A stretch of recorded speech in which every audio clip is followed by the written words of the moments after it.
I mean, it was a lackluster fight. What can I say?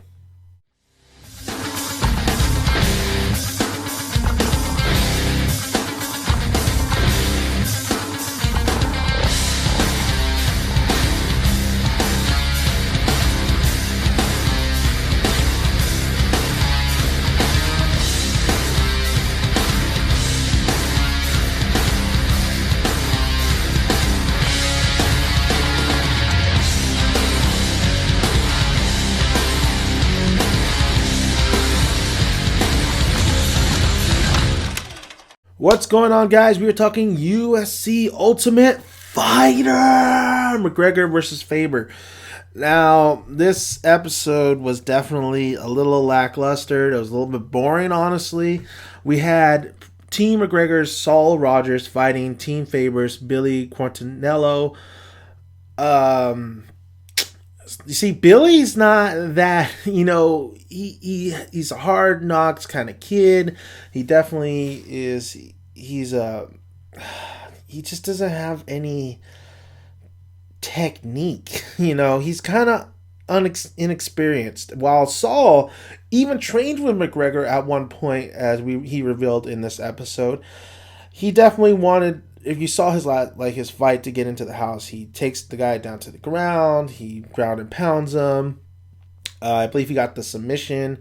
But Billy, I mean, he has power, but the thing is, he's just too unexperienced. And Faber said that. He said that this guy needs more. He needs more knowledge. He's just not, the game plan is don't go on the ground and just have a slugfest. Go to war with Saul. It was nice to see both these guys. There wasn't too much about their their past and stuff. I mean, it was really, honestly, this was just a kind of a lackluster episode. The thing I really enjoyed was how finally McGregor went out with the guys. They all had drinks for a fight night. Faber went out with his team. They're all together. What's great about this episode is the non-bickering with Faber and McGregor.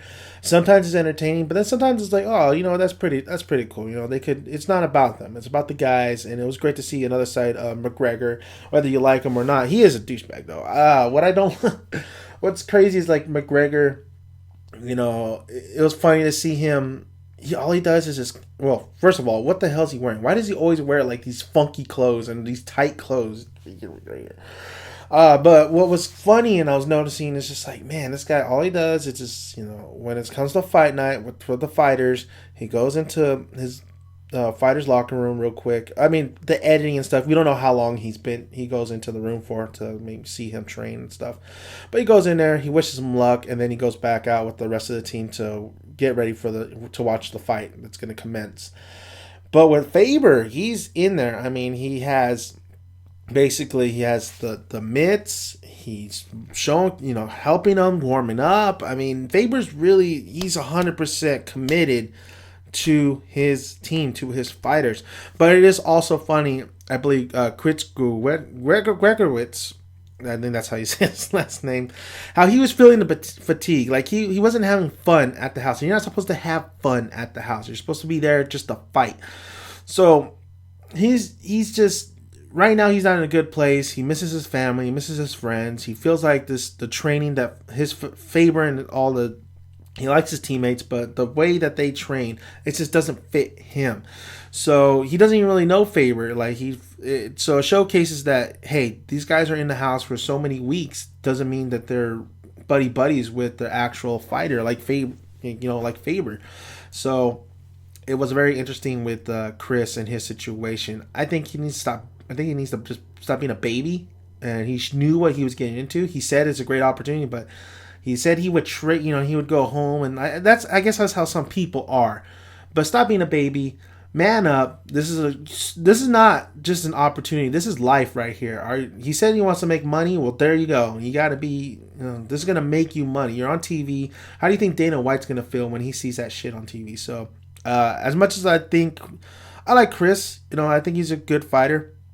But man up, bro. I mean, stop being a baby. I know you're missing your family and stuff, but everybody else is too. So we get to the fight.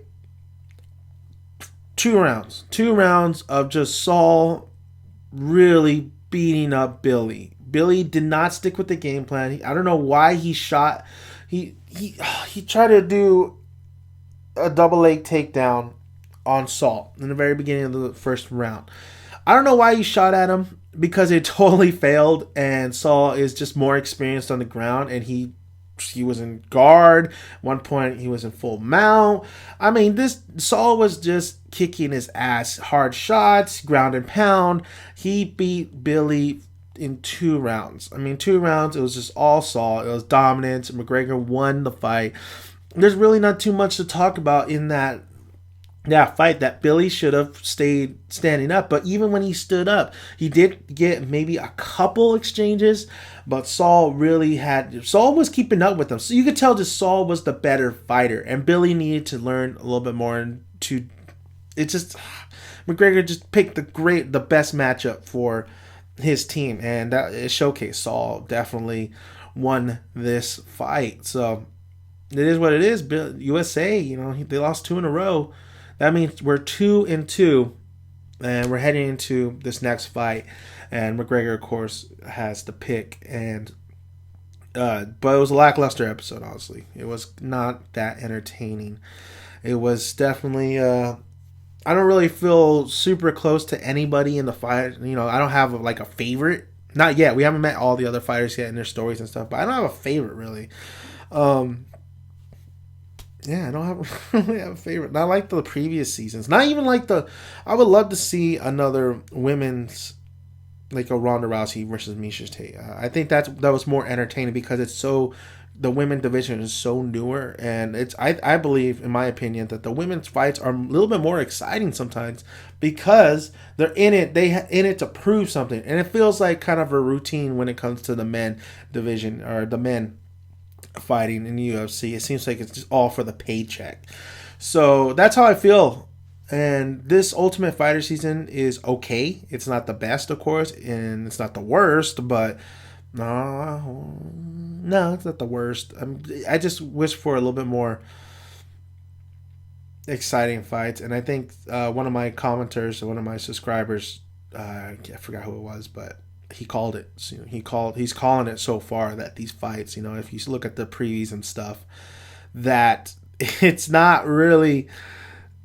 It doesn't look like there's going to be exciting fights up and coming. And I was worried about that. And I was like, you know what? Hopefully there is. But this one was very lackluster. But, the other fights were not too bad. So, I'm not.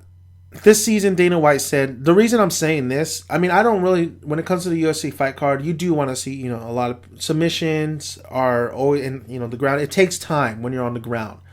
So when you're trying to submit somebody on the ground, it takes time. It's going to be a little bit kind of boring because they're getting in a position and they're trying to find an opening. That's fine with me. But when Dana White comes to this season and straight up says, I'm looking for fights. I'm looking for wars. This is not win by points. This is go out there and kick some ass. It gets me excited. And then my expectations get a little bit higher. But now it's just kind of easily dropping down Dana White, you lying to me? But that's basically about it. But they're all fighters. They all deserve this opportunity. And I look forward to the future fights. And hopefully, I'm pretty sure there's going to be a lot of good fights. With this one, though, tonight, it was definitely just lackluster. It was very lackluster. I'm very it was a good pick by McGregor. That was a smart pick.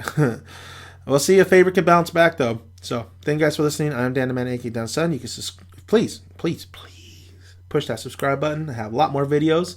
Also, like the video, if you like it. And comment below. Love to hear your guys' thoughts. If I'm an idiot, I am an idiot. What can I say? I did fight, and I played football. I fought in a cage. I boxed when I was a kid. There's a lot of loose, I got good long memory, but when it comes to short-term memory, it's all over the place, man. Like a bobblehead. All right, see you guys. I'm Dan Man. I already said that. Yeah, bye.